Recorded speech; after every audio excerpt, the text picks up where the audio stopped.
നിന്റെ ജീവിതത്തിൽ രോഗം വന്നെന്ന് വരാം, പക്ഷെ ദൈവത്തിൻ്റെ വചനം പറയുന്നു എങ്കിലും നീ എഴുന്നേറ്റ് പ്രകാശിക്കുക എന്നാണ്. ഹല്ലേലൂയ. നിന്റെ ജീവിതത്തിൽ കടബാധ്യത ഉണ്ടായിരിക്കാം, ആമേൻ, കടക്കാരെ വിളിച്ചുകൊണ്ടിരിക്കാതിരിക്കാം, എങ്കിലും ദൈവത്തിൻ്റെ വചനം പറയുന്നു ആമേൻ, ഇതൊന്നും കണ്ട് ഭയക്കരുത്, ഇതൊന്നും കണ്ട് പേടിക്കരുത്, ഇതിനൊന്നും നിന്നെ മുക്കിക്കളയാനേ കഴിയത്തില്ല. കാരണം നിന്റെ പ്രകാശം ആമേൻ ആകാശത്തിലെ നക്ഷത്രങ്ങളെ പോലെ കൊടുങ്കാറ്റിൻ്റെയും തിരമാലയുടെയും ആമേൻ ആമേൻ കാർമേഘങ്ങളുടെ നടുവിൽ പ്രകാശിക്കുവാനേ കഴിവുള്ള ഒരു പ്രകാശം അത്രേ നീ എന്ന് ദൈവത്തിന്റെ വചനം എന്ന് വിളിച്ചു പറയുമ്പോൾ വിശ്വസിക്കുന്നവർ കരം ചേർത്തടിച്ചു നേട്ടെടുത്താട്ടെ. എൻ്റെതായിട്ടുള്ള സാഹചര്യങ്ങൾക്ക് അപ്പുറമായി യെസ് ഞാൻ പ്രകാശിക്കും. എൻ്റെതായിട്ടുള്ള പ്രതിസന്ധികളുടെ മധ്യത്തിലും ഞാൻ പ്രകാശിക്കും. എൻ്റെതായിട്ടുള്ള വീഴ്ചകളുടെ മധ്യത്തിലും ഞാൻ പ്രകാശിക്കും. എൻ്റെ ജീവിതത്തിലുള്ള തോൽവികളുടെ മധ്യത്തിലും ഞാൻ പ്രകാശിക്കും. എൻ്റെ ജീവിതത്തിൽ സ്റ്റക്കായി പോകുന്ന മേഖലയിലും ഞാൻ പ്രകാശിക്കും. ഞാനൊരു കാരാഗ്രഹത്തിനകത്തായാലും ഞാൻ പ്രകാശിക്കും.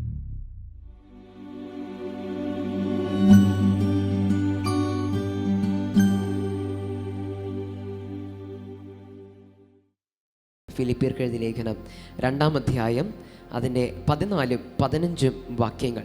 അവിടെ ഇങ്ങനെ എഴുതിയിരിക്കുന്നത് നമുക്ക് കാണുവാനേ കഴിയുന്നു. വക്രതയും കോട്ടവുമുള്ള തലമുറയുടെ നടുവിൽ നിന്ന് നിങ്ങൾ അനിന്ദ്യരും പരമാർത്ഥികളും ദൈവത്തിൻ്റെ നിഷ്കളങ്ക മക്കളും ആകേണ്ടതിന് എല്ലാ പെറുപിറുപ്പും വാദവും കൂടാതെ ചെയ്യുവിൻ. അവരുടെ ഇടയിൽ നിങ്ങൾ ജീവൻ്റെ വചനം പ്രമാണിച്ചുകൊണ്ട് ലോകത്തിൽ ജ്യോതിസ്സുകളെപ്പോലെ പ്രകാശിക്കുന്നു. ഇതിൻ്റെ ന്യൂ ഇൻ്റർനാഷണൽ വേർഷൻ ഞാനൊന്ന് വായിക്കുവാനായി ആഗ്രഹിക്കുന്നു. അവിടെ ഇങ്ങനെ എഴുതിയിരിക്കുന്നു: do everything without grumbling and arguing, so that you may become blameless and pure, children of God without fault in a warped and crooked generation. Then you will shine among them like stars in the sky, as you hold firmly to the word of life. ഒരിക്കൽ കൂടെ വായിക്കുന്നു: Then you will shine among them like stars in the sky, as you hold firmly to the word of life. ദൈവത്തിൻ്റെ വചനത്തിൽ ആഴമായി പറ്റിയിരിക്കുന്നതിലൂടെ നിങ്ങൾ നക്ഷത്രങ്ങളെ പോലെ പ്രകാശിക്കുമെന്നാണ് ഇംഗ്ലീഷിൽ ന്യൂ ഇൻ്റർനാഷണൽ വേർഷൻ ബൈബിളിനകത്ത് എഴുതിയിരിക്കുന്നത്. Hallelujah, hallelujah. ഇവിടെ എഴുന്നേൽക്കുക എന്ന് ഞാൻ ഉദ്ദേശിച്ചത്, അവൻ ഇന്ന് നിങ്ങൾ രാവിലെ ഉറക്കം എഴുന്നേറ്റു, ജീവനുണ്ട് അല്ലേ, അതുകൊണ്ടാണ് നമുക്ക് എഴുന്നേക്കാൻ പറ്റിയത്, എഴുന്നേറ്റുകൊണ്ടാണ് ഇവിടെ വന്നത്. പക്ഷേ ഒരു വാക്യം കൂടെ നിങ്ങളുടെ ശ്രദ്ധയിലേക്ക് ഞാൻ കൊണ്ടുവരാൻ ആഗ്രഹിക്കുന്നു. എഫേസ്യർക്ക് എഴുതിയ ലേഖനം 5-ാം അധ്യായം അതിൻ്റെ 14-ാമത് വാക്യത്തിൽ ഇങ്ങനെ എഴുതിയിരിക്കുന്നു: ഉറങ്ങുന്നവനെ ഉണർന്ന് മരിച്ചവരുടെ ഇടയിൽ നിന്ന് എഴുന്നേൽക്കുക, എന്നാൽ ക്രിസ്തു നിന്റെ മേൽ പ്രകാശിക്കും എന്ന് ചൊല്ലുന്നു. ഹല്ലേലൂയ. ഇവിടെ ഉറങ്ങുന്നവനെ എന്ന് വിളിക്കുന്നത് ഒരു കത്തിലൂടെയാണ്. കത്തിനകത്ത് ഉറങ്ങുന്നവനെ എന്ന് എഴുതുമ്പോൾ എന്തായാലും ഉറങ്ങുന്നവർക്കായിട്ട് യഥാർത്ഥത്തിൽ എഴുതത്തില്ല അല്ലേ. ഉറങ്ങുന്നവന് കത്ത് വായിക്കാൻ പറ്റുമോ? വായിക്കാൻ പറ്റുമോ?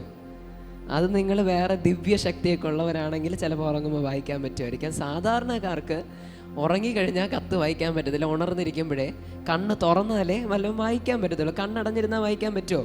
അതിന് ഇപ്പോൾ നിങ്ങൾക്ക് പ്രവചനവരവും പിന്നെ ആത്മാവിൻ്റേതായിട്ടുള്ള ഗിഫ്റ്റുകളൊക്കെ ഉള്ളവർക്ക് ചിലപ്പോൾ പറ്റിയെന്ന് വരാം. പക്ഷേ സാധാരണക്കാർക്ക് എന്താ, കണ്ണ് തുറന്നാലേ വായിക്കാൻ പറ്റത്തുള്ളൂ. അപ്പോൾ ഇവിടെ ഒരു കത്തിനകത്ത് ഉറങ്ങുന്നവനെ എന്ന് വിളിക്കുന്നത് ഭൗതിക കണ്ണുറങ്ങുന്നതല്ല, ശരീരം ഉറങ്ങുന്നതല്ല, അതിലുപരിയായി ആത്മമണ്ഡലത്തിൽ ഉറങ്ങുന്ന ഒരു കൂട്ടം വ്യക്തികളോട് വ്യക്തമായി പറഞ്ഞു കഴിഞ്ഞാൽ എഫെസോസിലെ സഭയോട് പറയുകയാണ്: ഉറങ്ങുന്നവനെ എന്താ വായിച്ചത്? ഉറങ്ങുന്നവനെ ഉണർന്ന് മരിച്ചവരുടെ ഇടയിൽ നിന്ന് എഴുന്നേൽക്കുക. ഇവിടെ മരിച്ചവർ എന്ന് ഉദ്ദേശിക്കുന്നതും ഒരു ടെമ്പററി ഡെത്തിനെയാണ് കാണിക്കുന്നത്, ഒരു താൽക്കാലികമായിട്ടുള്ള മരണം. എവിടെ?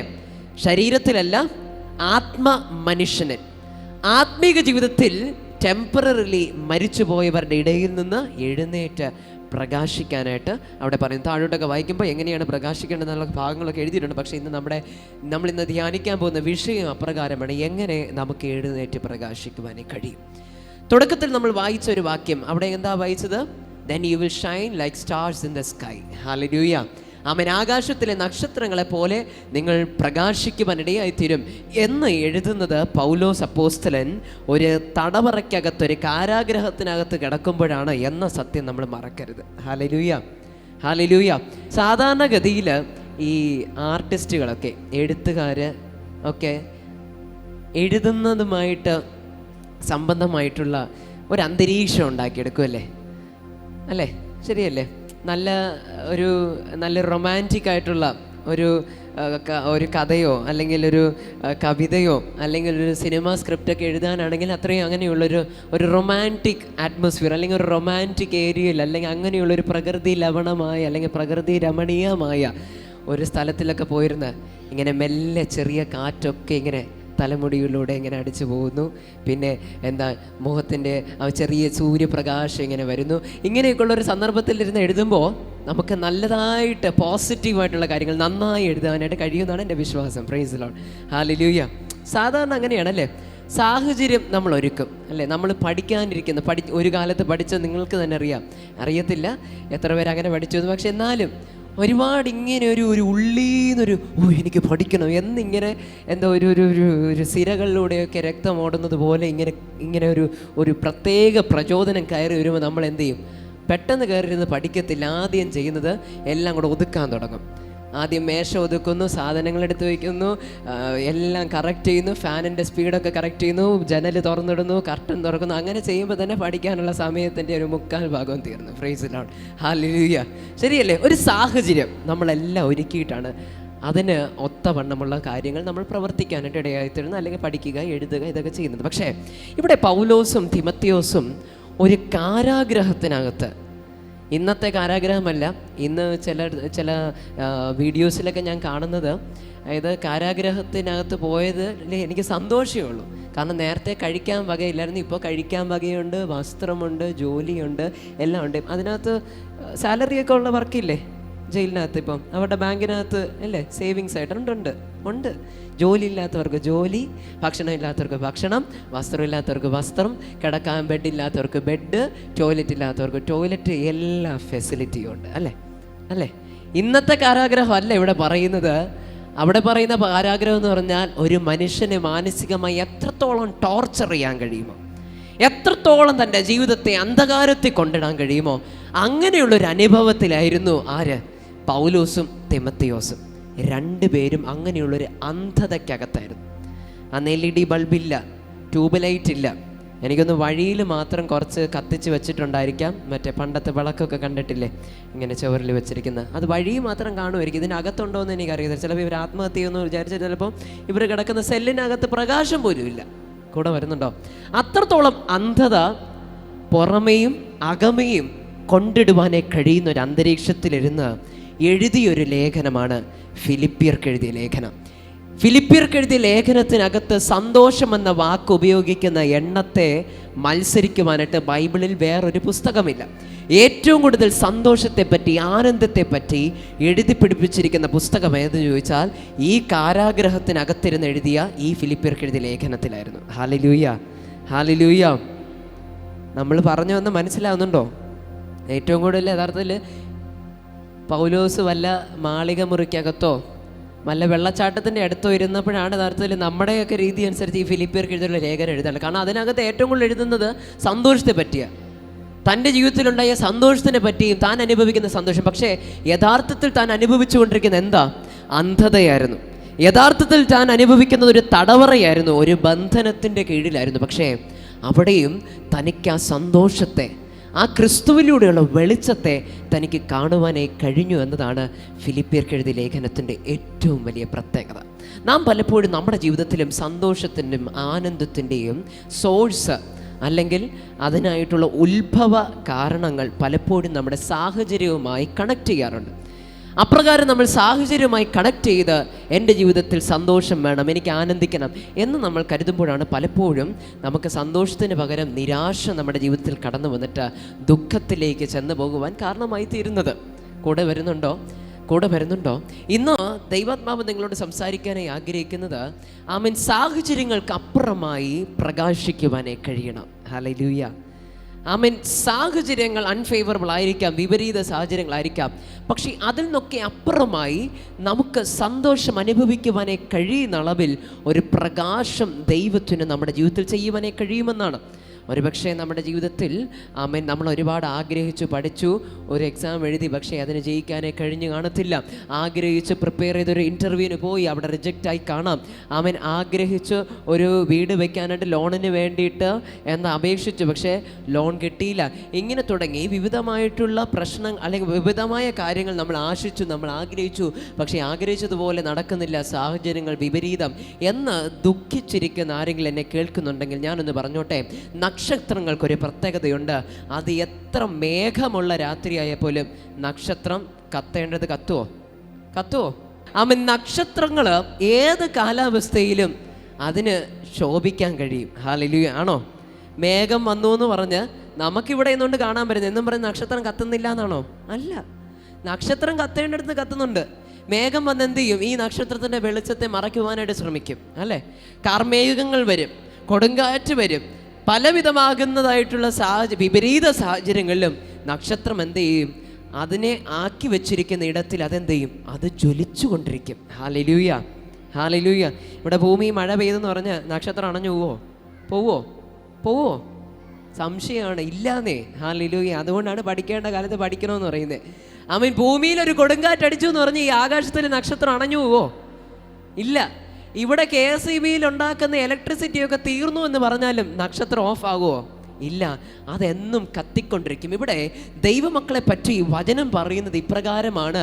ആമേൻ. ആകാശത്തിലെ നക്ഷത്രങ്ങളെ പോലെ കത്തുവാനാണ് ദൈവം നമ്മളെ വിളിച്ചു വേർതിരിച്ചിരിക്കുന്നത്. ഹല്ലേലൂയ. ആമേൻ. പലയിടത്തും നമ്മുടെ മേലുള്ള പ്രകാശം ഈ സ്റ്റോൺ പേപ്പർ സീസർ കളിക്കുന്നത് പോലെയുള്ള അവസ്ഥയിലുള്ള ഈ പെട്ടെന്ന് വന്നിട്ട് പെട്ടെന്ന് പോകുന്ന അവസ്ഥയിൽ ഈ മെഴുകുതിരി കത്തിയിട്ട് പെട്ടെന്ന് അണഞ്ഞു പോകുന്ന അവസ്ഥയിൽ. ഹല്ലേലൂയ. മെഴുകുതിരിക്കൊരു പ്രത്യേകതയുണ്ട്. ഇങ്ങനെ ആക്കിയ തന്നെയാണ്, അല്ലേ? അല്ലെങ്കിൽ ഒരു ഊതുമ്പോൾ തന്നെയാണ്. കൊടുങ്കാറ്റും വേണ്ട, ഒന്നും വേണ്ട, ജസ്റ്റ് ഒന്ന് ഊതിയാൽ മതി, ജസ്റ്റ് ഒന്ന് വീഴ്ചയാൽ മതി, അണഞ്ഞു. ജസ്റ്റ് ഒന്ന് മറിഞ്ഞാൽ മതി, അണഞ്ഞു പോകും. കാരണം അത് ബലഹീനമാണ്, അതിനങ്ങനെ പറ്റത്തുള്ളൂ. പക്ഷെ വചനം നമ്മളെ താരതമ്യം ചെയ്യുന്നത് ഒരു മെഴുകുതിരി വെട്ടമായിട്ടല്ല, ഒരു മെഴുകുതിരിയെ പോലെ പ്രകാശിക്കുക എന്നല്ല എഴുതിയിരിക്കുന്നത്. ഒരു ഗ്യാസ് സ്റ്റൗവിനെ പോലെ പ്രകാശിക്കാമെന്നും അല്ല എഴുതിയിരിക്കുന്നത്. ഗ്യാസ് സ്റ്റൗ ആണെങ്കിലും ഗ്യാസ് തീർന്നാൽ പോയി, അല്ലേ? സാഹചര്യമായിട്ട് ഡിപ്പെൻഡാണ്. ഹല്ലേലൂയ. മെഴുകുതിരി ആണെങ്കിലും സാഹചര്യമായിട്ട് ഡിപ്പെൻഡ് ചെയ്താൽ, സാഹചര്യം വിപരീതമാണെങ്കിൽ പിന്നെ കത്തത്തില്ല. ഭൂമിയിലെ ഏത് വെളിച്ചം നമ്മൾ എടുത്തു നോക്കിയാലും അത് സാഹചര്യങ്ങൾ കൊത്തവണ്ണമാണ്. സാഹചര്യം പ്രതികൂലമാകുമ്പോൾ അത് അണഞ്ഞു പോകും. അതിന് അനുകൂല സാഹചര്യത്തിൽ മാത്രമേ കത്താൻ പറ്റത്തുള്ളൂ. പക്ഷേ ഇവിടെ ഫിലിപ്പിയർക്ക് ലേഖനം എഴുതിയപ്പോൾ അവിടെ പൗലോസ് അപ്പോസ്തലൻ നമ്മളെ അതുകൊണ്ട് തന്നെ ഭൂമിക്കകത്തുള്ള ഒരു വെളിച്ചമായിട്ടല്ല അവിടെ നമ്മളെ താരതമ്യം ചെയ്തത്. അതിലുപരിയായി ഈ സാഹചര്യങ്ങൾക്കൊക്കെയും വിദൂരത്തിലുള്ള, ഈ സാഹചര്യങ്ങൾക്കും പുറത്തുള്ള, ഈ ഭൂമിയിൽ നിന്നൊക്കെ ലക്ഷക്കണക്കിന് പ്രകാശവർഷം ദൂരെയുള്ള നക്ഷത്രങ്ങളുടെ വെളിച്ചം പോലെ പ്രകാശിക്കണമെന്നാണ് നമ്മളോട് ദൈവവചനം പറയുന്നത്. നിൻ്റെ ജീവിതത്തിൽ രോഗം വന്നെന്ന് വരാം, പക്ഷെ ദൈവത്തിൻ്റെ വചനം പറയുന്നു എങ്കിലും നീ എഴുന്നേറ്റ് പ്രകാശിക്കുക എന്നാണ്. ഹല്ലേലൂയ. നിൻ്റെ ജീവിതത്തിൽ കടബാധ്യതയുണ്ടായിരിക്കാം, കടക്കാരെ വിളിച്ചുകൊണ്ടിരിക്കാതിരിക്കാം, എങ്കിലും ദൈവത്തിൻ്റെ വചനം പറയുന്നു ഇതൊന്നും കണ്ട് ഭയക്കരുത്, ഇതൊന്നും കണ്ട് പേടിക്കരുത്, ഇതിനൊന്നും നിന്നെ മുക്കിക്കളയാനേ കഴിയത്തില്ല. കാരണം നിന്റെ പ്രകാശം ആകാശത്തിലെ നക്ഷത്രങ്ങളെ പോലെ കൊടുങ്കാറ്റിന്റെയും തിരമാലയുടെയും കാർമേഘങ്ങളുടെ നടുവിലും പ്രകാശിക്കുവാനേ കഴിവുള്ള ഒരു പ്രകാശം അത്രേ നീ എന്ന് ദൈവത്തിന്റെ വചനം എന്ന് വിളിച്ചു പറയുമ്പോൾ വിശ്വസിക്കുന്നവർ കരം ചേർത്തടിച്ചു നേട്ടെടുത്താട്ടെ. എൻ്റെതായിട്ടുള്ള സാഹചര്യങ്ങൾക്ക് അപ്പുറമായി ഞാൻ പ്രകാശിക്കും. എൻ്റെതായിട്ടുള്ള പ്രതിസന്ധികളുടെ മധ്യത്തിലും ഞാൻ പ്രകാശിക്കും. എൻ്റെതായിട്ടുള്ള വീഴ്ചകളുടെ മധ്യത്തിലും ഞാൻ പ്രകാശിക്കും. എൻ്റെ ജീവിതത്തിലുള്ള തോൽവികളുടെ മധ്യത്തിലും ഞാൻ പ്രകാശിക്കും. എൻ്റെ ജീവിതത്തിൽ സ്റ്റക്കായി പോകുന്ന മേഖലയിലും ഞാൻ പ്രകാശിക്കും. ഞാനൊരു കാരാഗ്രഹത്തിനകത്തായാലും ഞാൻ പ്രകാശിക്കും. അതത്രേ അപ്പോസ്തലൻ ഇവിടെ നമ്മളോട് പഠിപ്പിക്കുന്നത്. ഹല്ലേലൂയ. തടവറയ്ക്കകത്തിരുന്ന് താൻ ലേഖനങ്ങൾ എഴുതി, തടവറയ്ക്കകത്തിരുന്ന് താൻ സന്തോഷത്തെ പറ്റി എഴുതി. ആമേൻ.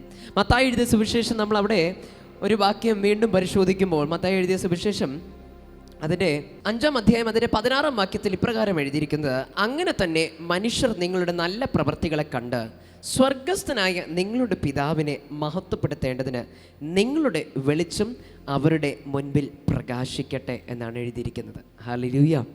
ആമേൻ. ഇനി അത് താഴോട്ടൊക്കെ വായിച്ചു വരുമ്പോൾ അവിടെ പറയുന്നത് നമ്മൾ ലോകത്തിൻ്റെ പ്രകാശമായിട്ടാണ് ദൈവം നമ്മളെ വെച്ചിരിക്കുന്നത്. ആമേൻ. ഹല്ലേലൂയ. ഹല്ലേലൂയ. രണ്ട് ഭാഗങ്ങളാണ്. നമ്മളെന്താ ലോകത്തിൻ്റെ ഉപ്പുമാണ്, അതുപോലെ എന്തെന്നും വിളിച്ചിട്ടുണ്ട്, പ്രകാശമെന്നും വിളിച്ചിട്ടുണ്ട്. ഒന്ന് പറഞ്ഞാട്ടെ, നമ്മൾ ലോകത്തിൻ്റെ ഉപ്പാണ്, അതുപോലെ ലോകത്തിൻ്റെ പ്രകാശവുമാണ്. ലോകത്തിൻ്റെ പ്രകാശം എന്ന് വിളിക്കുമ്പോൾ തന്നെ വീണ്ടും ഒന്നും കൂടെ നമ്മൾ ധ്യാനിക്കേണ്ടതായിട്ടുണ്ട്.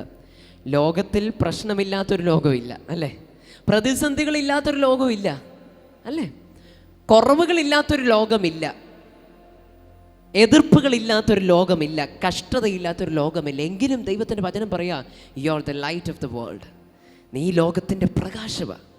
കാരണം കൂടുതൽ ആൾക്കാരും ഈ ലോകത്തിൻ്റെ പ്രതികൂലങ്ങളിൽ അവർ അറിഞ്ഞു പോവുകയാണ്. ലോകത്തിൻ്റെ പ്രതിസന്ധികളിൽ, കഷ്ടതകളിൽ അവർ അന്ധതയിൽ വീണു പോകുന്ന അവസ്ഥയിലാണ്. ആമേൻ. അതുകൊണ്ട് കർത്താവ് നമ്മളെ ഓരോരുത്തരെയും ഈ ലോകത്തിൻ്റെ പ്രകാശമായി വിളിച്ച് വേർതിരിച്ചു. എന്തിനാ?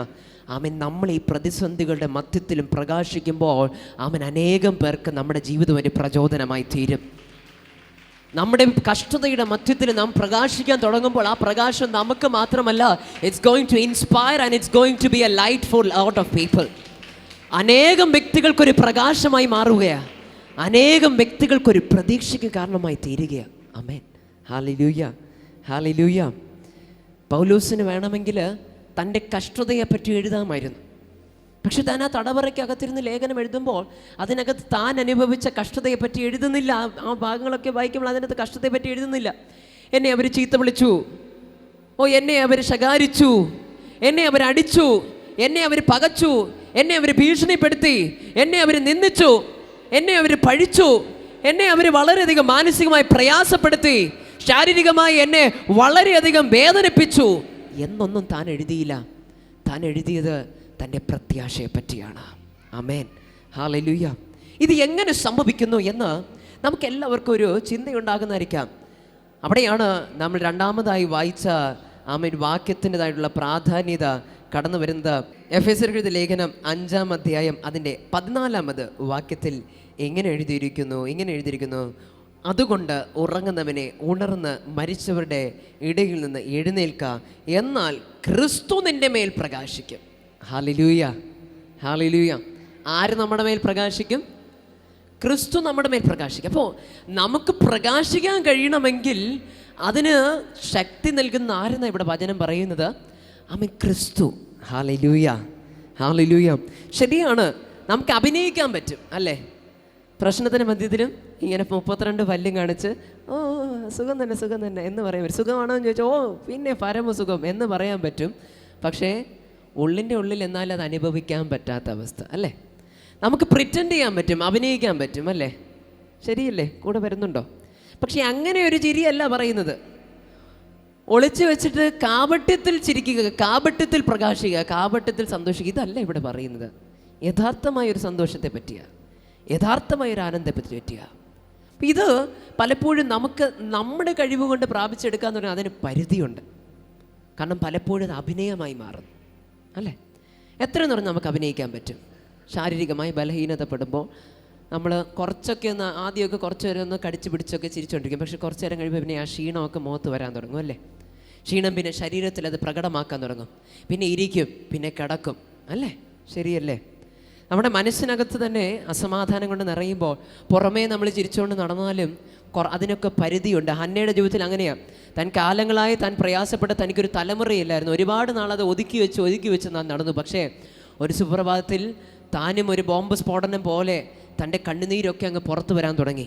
തൻ്റെ വിഷമവും വേദനയൊക്കെ പുറത്തു വരാൻ തുടങ്ങി.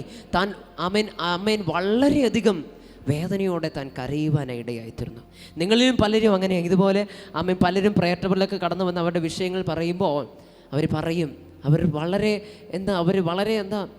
രഹസ്യമായി പറയുന്നത് പോലെ പറയാൻ തന്നെ അവർക്ക് മടിയാ, നാണക്കേടാ. കാരണം ഇത് ഞാൻ ഒരുപാട് മറച്ചു വെക്കാൻ ഞാൻ മാക്സിമം ശ്രമിച്ചു. എൻ്റെ ഭർത്താവ് എന്നെ സ്നേഹിക്കുന്നില്ല, എൻ്റെ ഭർത്താവുമായി എനിക്ക് ബന്ധമില്ല, വീട്ടിനകത്ത് എനിക്ക് സമാധാനമില്ല, വീട്ടിനകത്ത് എനിക്ക് ഉറക്കമില്ല, എൻ്റെ മക്കൾ എന്നെ സ്നേഹിക്കുന്നില്ല, എൻ്റെ മക്കൾ എന്നോട് സംസാരിക്കുന്നില്ല. ഇതൊക്കെ പറയുമ്പോൾ തന്നെ അതുവരെയും സംസാരിക്കുന്ന ടോണില്ലല്ല, അവരിങ്ങനെ പതിയെ പറയും. കാരണം എന്താ? മറച്ചു പിടിക്കാൻ അവർ മാക്സിമം ശ്രമിച്ചു. പക്ഷേ ഒരു പരിധി കഴിഞ്ഞാൽ അത് പുറത്തു വരും. ശരിയല്ലേ? അഭിനയിക്കുന്നതിന് പരിധിയുണ്ട് അല്ലേ? അതൊരു സമയം കഴിഞ്ഞു കഴിഞ്ഞാൽ പിന്നെ അഭിനയിക്കാൻ പറ്റത്തില്ല. പിന്നെ നമ്മൾ മാനസിക രോഗിയായി പോകും. ശരിയല്ലേ? അപ്പം ഇവിടെ പറയാ, ആ യഥാർത്ഥമായ പ്രകാശം, യഥാർത്ഥമായ സന്തോഷം ഇന്ന് അഭിനയിക്കാനുള്ളതല്ല, അത് ക്രിസ്തു നമുക്ക് നൽകുവാനിടയായിത്തീരും. ഹല്ലേലൂയ. പക്ഷേ അതിന് ഫസ്റ്റ് സ്റ്റെപ്പ് നമ്മൾ എടുത്താലേ പറ്റത്തുള്ളൂ. ഉറങ്ങുന്നിടത്തു നിന്ന് എഴുന്നേൽക്കണം. ഹല്ലേലൂയ. മരിച്ചവരുടെ ഇടയിൽ നിന്ന് എഴുന്നേൽക്കണം. ഞാൻ പറഞ്ഞല്ലോ, തുടക്കത്തിലേ പറഞ്ഞല്ലോ, നമ്മുടെ ശരീരത്തും കൊണ്ട് എഴുന്നേൽക്കുന്നതല്ല ഇവിടെ പറയുന്നത്, ആത്മാവിൽ എഴുന്നേൽക്കുവാനേ കഴിയണം. സാഹചര്യങ്ങൾ പലപ്പോഴും നമ്മളെ കീഴ്പ്പെടുത്തുന്നതിൻ്റെ പിന്നിലുള്ള കാരണം ആത്മാവ് ഉറങ്ങുന്നത് കൊണ്ടാണ്. ആത്മമനുഷ്യന് ശക്തിയില്ലാത്തത് കൊണ്ടാണ്, ആത്മാവ് ബലഹീനനാകുന്നതുകൊണ്ടാണ് പലപ്പോഴും ഈ ഇത്രയും പ്രതിസന്ധികളും കഷ്ടങ്ങൾ വരുമ്പോൾ നമ്മൾ ഗിവപ്പ് ചെയ്യുവാൻ ഇടയായിത്തീരുന്നത്. ആത്മമനുഷ്യൻ ബലവാനാണെങ്കിൽ അവിടെ ഒരു പ്രത്യേകതയുണ്ട്. അവിടെ പൗലോസിനെ പോലെ ശക്തിയോടെ ബലത്തോടെ നിൽക്കാൻ പറ്റും. പൗലോസിനൊരു പ്രത്യേകതയുണ്ട്. അവൻ കാരാഗ്രഹത്തിനകത്ത് ആരാധന നടത്തിയവന്. ഹല്ലേലൂയ. അവന് പള്ളി കിട്ടിയില്ല, അവന് കോട്ടേജ് മീറ്റിംഗ് കിട്ടിയില്ല, അവന് ഫയർ കോൺഫറൻസ് കിട്ടിയില്ല, അവന് കിട്ടിയതൊരു തടവറയായിരുന്നു. പക്ഷേ അവൻ്റെ ആത്മമനുഷ്യൻ്റെ ബലം കാണണമെങ്കിൽ ആ തടവറയിൽ അന്ന് പോയി വിസിറ്റ് ചെയ്താൽ കാണാൻ പറ്റും. അതിനകത്ത് അവൻ കരഞ്ഞ് വിലപിച്ചല്ല കടന്ന്, അവൻ ശക്തിയോടെ ദൈവത്തെ ആരാധിച്ചു. എവിടെ? പ്രതിസന്ധിയുടെ മധ്യത്തിൽ. അതാണ് ആത്മാവിൻ്റെ ബലം എന്നത്. ഹല്ലേലൂയ. അതിനെ ആത്മാവ് ഉണരണമെന്ന് പറയുന്നത്. എപ്പോഴും സന്തോഷം വരുമ്പോൾ മാത്രം ആരാധിക്കാമെന്ന് വിചാരിച്ചാൽ ജീവിതത്തിൽ ആരാധിക്കാൻ പറ്റുമെന്ന് വിചാരിക്കേണ്ട. സ്തുതിക്കുന്നത് ജീവിതത്തിലെല്ലാം സെറ്റിലായി, ജീവിതത്തിലെല്ലാം ശരിയാകുമ്പോൾ സ്തുതിക്കാൻ കഴിയും, ദൈവത്തെ മഹത്വപ്പെടുത്തുവാനേ കഴിയും എന്ന് വിചാരിക്കുന്ന ആരെങ്കിലും ഉണ്ടെങ്കിൽ വെറുതെ വെയിറ്റ് ചെയ്ത് പോകാനേ പറ്റത്തുള്ളൂ. സ്തുതിക്കാനും പറ്റത്തില്ല, ആരാധിക്കാനും പറ്റില്ല, അതിനുള്ള അവസരം കിട്ടാനേ പോകുന്നില്ല. ദാവീദിന്റെ ജീവിതം പരിശോധിക്കുമ്പോൾ താൻ ഏറ്റവും കൂടുതൽ സങ്കീർത്തനം എഴുതിയത്, ദൈവത്തെ കീർത്തിക്കുന്ന കീർത്തനങ്ങളാകുന്ന പാട്ടുകൾ എഴുതിയത് എവിടെയാ? തൻ്റെതായിട്ടുള്ള ജീവിതത്തിൽ ഏറ്റവും കഷ്ടം നിറഞ്ഞ അവസ്ഥകളില്ല. ഹല്ലേലൂയ. തൻ്റെ ജീവിതത്തിൽ എല്ലാം ലഭിച്ചപ്പോഴല്ല, എന്തായാലും കർത്താവ് നല്ലവനല്ലേ വല്ലവനല്ലേ നമുക്ക് കുറച്ച് പാട്ടെഴുതാമെന്ന് പറഞ്ഞ് പാട്ടെഴുതിയത് തൻ്റെ നല്ല ദിവസങ്ങളുടെ മധ്യത്തിലല്ല, തൻ്റെ പ്രതിസന്ധിയുടെ മധ്യത്തിലായിരുന്നു. ഹല്ലേലൂയ.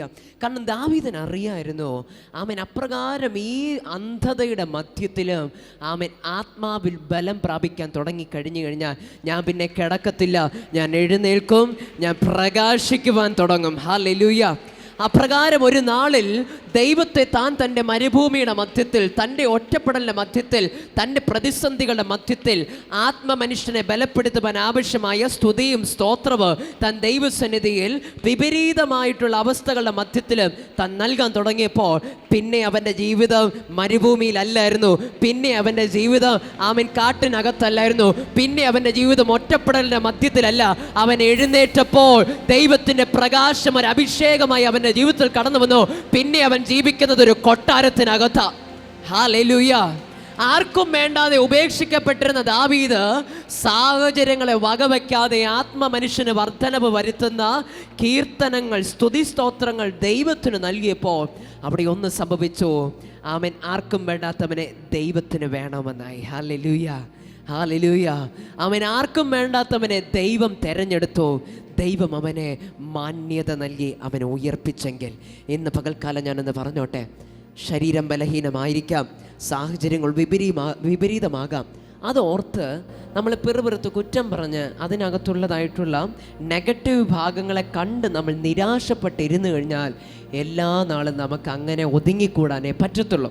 അവൻ ആദ്യം വായിച്ച വാക്യത്തിൽ തന്നെ ഇപ്രകാരമാണല്ലോ നമ്മൾ വായിക്കുവാനായി ഇടയായി തീർന്നത്. ഫിലിപ്പിയർ എഴുതിയ ലേഖനം 2-ാം അധ്യായത്തിൽ നമ്മളിങ്ങനെയാണല്ലോ വായിച്ചത്, വക്രതയും കോട്ടവുമുള്ള തലമുറയുടെ നടുവിൽ നിങ്ങൾ അനിന്യരും പരമാർത്ഥികളും ദൈവത്തിൻ്റെ നിഷ്കളങ്ക മക്കളും ആകേണ്ടതിന്. ആമേൻ. ഇംഗ്ലീഷിൽ ഇങ്ങനെയാണ് അവിടെ എഴുതിയിരിക്കുന്നത്, do everything without grumbling and arguing so that you become blameless and pure children of God without fault in warped and crooked generation. ഈ അന്ധകാരവും പ്രയാസങ്ങളും പ്രശ്നങ്ങളും നിറഞ്ഞ ഈ തലമുറയുടെ മധ്യത്തിൽ, ഈ ഒരു കാലഘട്ടത്തിൽ ആമേൻ, നമ്മളെ കുറ്റം പറയാതെ, നമ്മൾ നമ്മുടെ കുറവുകൾ നോക്കി, അയ്യോ എൻ്റെ ജീവിതം അങ്ങനെ ആയിപ്പോയല്ലോ, എൻ്റെ മക്കൾ എന്നെ സ്നേഹിക്കാത്തൊരു ജീവിതമാണല്ലോ എനിക്ക് ജീവിതം, എൻ്റെ ഭർത്താവിന് വേണ്ടാത്തൊരു ജീവിതമാണല്ലോ എൻ്റെ ജീവിതം, എൻ്റെ ഭാര്യയ്ക്ക് വേണ്ടാത്തൊരു ജീവിതമാണല്ലോ എൻ്റെ ജീവിതം. ആമേൻ. എക്സാമിനേഷൻ പേപ്പറുകളിലൊക്കെ ഫെയിൽ എന്ന് പറഞ്ഞാൽ ഞാൻ പഠിക്കുന്ന മേഖലയ്ക്ക് പോലും എന്നെ ആവശ്യമില്ലാത്തൊരു ജീവിതമാണല്ലോ എൻ്റെ ജീവിതം. ആമേൻ. ആരും എന്നെ ജോലിക്ക് വിളിക്കുന്നില്ല, ആരും എന്നെ ജോലിക്ക് എടുക്കുന്നില്ല, ആർക്കും എൻ്റെതായിട്ടുള്ള ആമേൻ എന്താ സഹായം ആവശ്യമില്ല, ആർക്കും വേണ്ടാത്തൊരു ജീവിതമാണല്ലോ എന്നൊക്കെ പറഞ്ഞ് ഒതുങ്ങിക്കൂടുവാനല്ല ദൈവം നമ്മളെ വിളിച്ച് വരുത്തിയിരിക്കുന്നത്. അങ്ങനെ നമ്മൾ കുറ്റം പറയാൻ തുടങ്ങിക്കഴിഞ്ഞാൽ, നമ്മൾ അങ്ങനെ കംപ്ലയിൻറ്റ് ചെയ്യാൻ തുടങ്ങിക്കഴിഞ്ഞാൽ ഒരിക്കലും വളരാൻ പറ്റത്തില്ല. ഹല്ലേലൂയ. ഞാൻ പണ്ടൊക്കെ വിചാരിച്ചിട്ടുണ്ട് എല്ലാം ഇങ്ങനെ സ്വിച്ച് അമർത്തുമ്പോഴാണ് നടക്കുന്നത്, എല്ലാം ഇങ്ങനെ നമ്മളിങ്ങനെ സ്വിച്ച് അമർത്തുമ്പോൾ എല്ലാം ശരിയായി നടക്കും. ഇങ്ങനെയൊക്കെയാണ് വലിയ വലിയ കമ്പനീസ് വർക്ക് ചെയ്യുന്നത്. ഇല്ല, തെറ്റിപ്പോയി. അങ്ങനെയൊന്നുമല്ല. Praise the Lord. അവിടെയൊക്കെ ഞങ്ങളെ കോളേജിൽ എന്തെങ്കിലും ഒരു ഇവൻറ്റ് നടന്നാൽ അതിൻ്റെ സ്പോൺസർഷിപ്പ് ഒന്നും കോളേജൊന്നും തരത്തില്ല. നമ്മൾ തന്നെ ഓരോ ആൾക്കാരെ പോയിട്ട് ഇങ്ങനെ തെണ്ടുന്നത് പോലെ ഞങ്ങൾ തന്നെ ഇങ്ങനെ പ്രൊപ്പോസലൊക്കെ വെക്കും. നിങ്ങളുടെ കമ്പനിക്ക് ഇങ്ങനെയുള്ള പ്രൊമോഷൻ തരാം, അത് തരാം, ഇത് തരാമെന്ന് പറഞ്ഞിട്ട് അങ്ങനെ ഏകദേശം 8 ലക്ഷമോ 10 ലക്ഷം രൂപ വരെയൊക്കെ സൗജന്യമായി സ്പോൺസർഷിപ്പ് ഞങ്ങളുടെ കോളേജിലുള്ള പിള്ളേർ മേടിയെടുത്ത ചരിത്രങ്ങളുണ്ട്. ഹല്ലേലൂയ, ഹല്ലേലൂയ, ആമേൻ. നമ്മളൊരു ലോൺ എടുക്കാൻ പോയിട്ട് പോലും ആരും തരുന്നില്ല അല്ലേ? Praise the Lord. ഇവിടെ കുറേ പിള്ളേർ 2 കോട്ടൺ സൂട്ട് വിട്ട് പോയപ്പോൾ അവിടെ സ്പോൺസർഷിപ്പിന് ലക്ഷങ്ങൾ നൽകി. എന്താ കാരണം? ചിലപ്പോൾ അവർ 100 പേരെ അല്ല വിളിക്കുന്നത്, 500 പേരെ വിളിക്കുമ്പോഴായിരിക്കും അതിൽ ഏതെങ്കിലും 5 പേര് പ്രതികരിക്കുന്നത്. Hallelujah, hallelujah. ഒരിടത്ത് ശരിയായില്ലെങ്കിൽ മറ്റൊരിടത്ത് ട്രൈ ചെയ്യും. ഒന്ന് ശരിയായില്ലെങ്കിൽ അവിടെ എവിടെ തെറ്റിയെന്ന് നോക്കിയിട്ട് അതിനുള്ള പരിഹാരം എന്ത്? കാരണം നമ്മുടെ പ്രശ്നങ്ങളിൽ മാത്രം ഫോക്കസ് ചെയ്ത് ഒന്നും നടക്കത്തില്ല എന്നേ. Hallelujah, hallelujah. ദൈവകൃപയാൽ എനിക്കും അതിനകത്ത് ഒരു 100 കോൺടെസ്റ്റൻസ് പങ്കെടുക്കുന്ന ഒരു ഇവൻറ്റിൻ്റെ ഫ്രെയിം വർക്ക്സ് ഞാനായിരുന്നു. അതായത് അതിൻ്റെ മൊത്തം രൂപരേഖ ഞാനാണ് ക്രിയേറ്റ് ചെയ്തത്. അപ്പോൾ അതിനകത്ത് ഞാൻ ആദ്യമായിട്ടൊരു പുതിയൊരു സംഭവം കോളേജിലേക്ക് കൊണ്ടുവന്നു. അതിനകത്ത് ഒരുപാട് പ്രശ്നങ്ങളുണ്ടായി. അപ്പോൾ ഞാൻ അവിടെ ഇങ്ങനെ ഓടി പറന്ന് നടക്കുന്നത് പോലെയാണ് ഓരോ പ്രശ്നങ്ങൾ സോൾവ് ചെയ്യാൻ. അന്ന് ഞാൻ പഠിച്ചു, ആമേൻ, നമ്മൾ മനസ്സ് വെച്ച് കഴിഞ്ഞാൽ, നമ്മുടെ ആത്മമനുഷ്യന് ശക്തി ഉണ്ടെങ്കിൽ, ബലമുണ്ടെങ്കിൽ അസാധ്യമായി ഒന്നുമില്ല. ദൈവം നമ്മളെ ബലപ്പെടുത്തും, ദൈവം നമുക്ക് പരിഹാരത്തെ പറഞ്ഞു തരും. ആമേൻ. ഇന്ന് പകൽക്കാലം ഒന്ന് ഏറ്റെടുക്കാവോ? സാഹചര്യത്തിൻ്റെ അകത്തല്ല നമ്മൾ ജീവിക്കുന്നത്, ഒരു നക്ഷത്രത്തെ പോലെയാണ് ദൈവം നമ്മളെ വിളിച്ച് വേർതിരിച്ചിരിക്കുന്നത്. ഹല്ലേലൂയ, ആമേൻ. കൊടുങ്കാറ്റിനകത്തല്ല നമ്മളായിരിക്കുന്നത്, കൊടുങ്കാറ്റിനകത്ത് നമ്മുടെ പ്രകാശം, ആമേൻ, ഭൂമിക്ക് പുറത്തുള്ള സാഹചര്യങ്ങൾക്ക് അപ്പുറത്തുള്ള ആ നക്ഷത്രങ്ങളെ പോലെ അത്രേ എന്നാണ് വചനം പറയുന്നത്. അങ്ങനെയെങ്കിൽ അപ്രകാരം പ്രകാശിക്കുവാൻ ദൈവാത്മാവ് ശക്തി നൽകട്ടെ. ദൈവം നമ്മളെ ബലപ്പെടുത്തട്ടെ. ദൈവം തൻ്റെ പ്രകാശത്തെ നമ്മളിലേക്ക് പകരുവാനിടയായി തീരട്ടെ. Praise Lord. ഇന്നത്തെ വീഡിയോ നിങ്ങളുടെ ജീവിതത്തിൽ വലിയ അനുഗ്രഹത്തിന് കാരണമായെന്ന് വിശ്വസിക്കുന്നു. വ്യക്തിപരമായി നിങ്ങളുടെ പ്രാർത്ഥനാ വിഷയങ്ങൾ ദേവദാസൻ ബ്രദർ എബി ഷാലോമിനെ കണ്ട് പ്രാർത്ഥിക്കുവാനും പറയുവാനും ആഗ്രഹിക്കുന്നവർ ശലോം പ്രയർ ടവർ തിരുമല ചൊവ്വാഴ്ച ദിവസത്തിൽ വൈകിട്ട് 4 മണി മുതൽ 8 മണി വരെയും, ശലോം പ്രയർ ടവർ ഇലക്കോടിൽ വെള്ളിയാഴ്ച രാവിലെ 9 മണി മുതൽ ഉച്ചയ്ക്ക് 2 മണി വരെയും ദേവദാസൻ അവൈലബിൾ ആണ്. നിങ്ങളുടെ സമയം ക്രമീകരിക്കുന്നതിനായി സ്ക്രീനിൽ കാണുന്ന നമ്പറിലേക്ക് ഇപ്പോൾ തന്നെ കോൺടാക്ട് ചെയ്യുക. ഇന്നത്തെ ഈ വീഡിയോ നിങ്ങളുടെ ജീവിതത്തിൽ അനുഗ്രഹത്തിന് കാരണമായെങ്കിൽ തുടർന്നും ഇതുപോലുള്ള വീഡിയോസ് ലഭിക്കാനായി ശലോം മിനിസ്ട്രീസിന്റെ യൂട്യൂബ് ചാനലിലേക്ക് സബ്സ്ക്രൈബ് ചെയ്യുക. ഒപ്പം ഈ അനുഗ്രഹം മറ്റുള്ളവരിലേക്ക് പങ്കുവയ്ക്കുന്നതിനായി ഇത് ഷെയർ ചെയ്യുക. ദൈവം നിങ്ങളെ ധാരാളമായി അനുഗ്രഹിക്കും.